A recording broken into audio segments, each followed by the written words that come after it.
G'day cocktail lovers. I saw on the Drink Days calendar that July 10th is Pina Colada Day. That makes sense, Northern Hemisphere summer, it's a very summery drink, and I think it's an underrated drink as well. It has a cheesy reputation, but every time I make one I go, this is actually a pretty good drink. I kind of got a weakness for cream of coconut as well, but I particularly like doing a clarified version, and I haven't done it for a while, and what I like to do with tropical drinks when I clarify them, rather than using dairy milk, use coconut milk, coconut cream, or in this case, cream of coconut as the, well, we call it the clarifying agent in this case, and that's what I'm going to do with this recipe.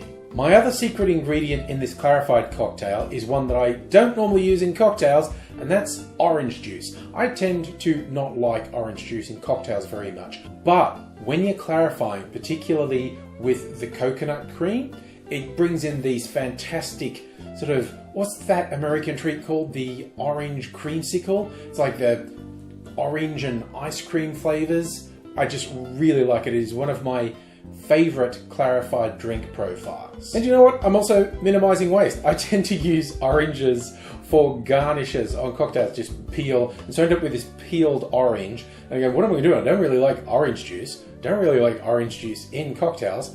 I'll use it to make a clarified cocktail. So, for Pina Colada Day, we are going to make a clarified pina colada. So besides that one secret ingredient to make a clarified pina colada even better, the orange juice, I'll give you my other main tip, and this goes for any clarified cocktail, but definitely with a pina colada.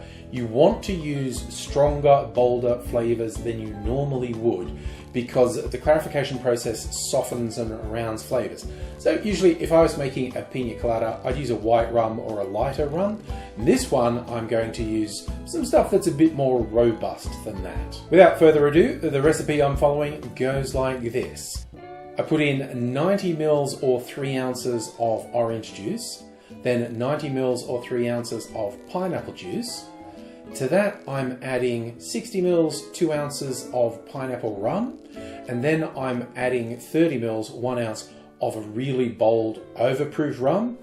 And to bring even more flavors in, I'm adding 30 mils, 1 ounce of allspice dram.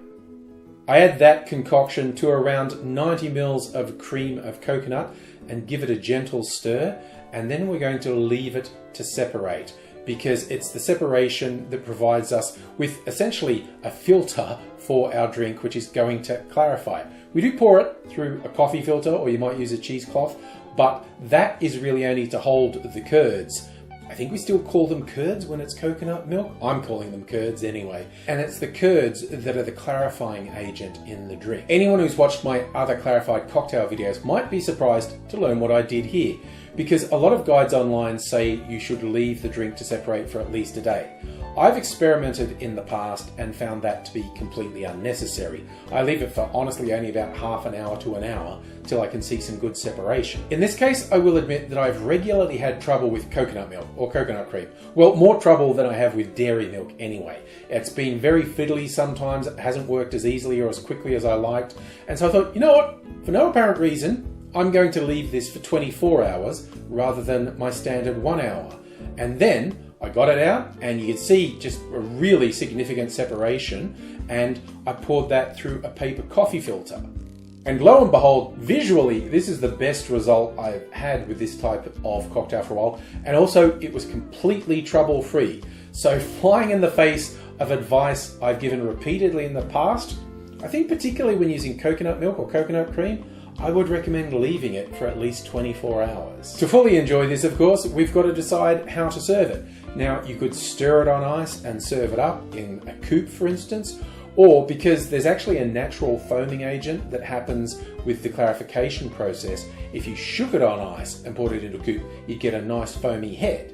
But for me, when the cocktail looks this clear, I have to show it off. I'm going to pour it over one of my big chunks of sexy clear ice, and that shows off both the clarified cocktail and the ice to best effect. Look at it, you wouldn't believe this had dark rums and dark mixes in it, and it's just come out. It's very lightly yellow. It almost looks like water, particularly with the clear ice. You can see right through it. But of course, the all-important taste test. Yeah, this is one of my favorite flavor profiles for a clarified cocktail. You don't have to use the orange juice in it, but for me it's amazing what it does to it. But yeah, the pina colada or just tropical style drinks go so well when you clarify them. So this is something a little unusual for Pina Colada Day. Well, technically still kind of sort of a pina colada. It's my special one, and I hope if you try it, you enjoy it, and I hope to see you again soon. Cheers.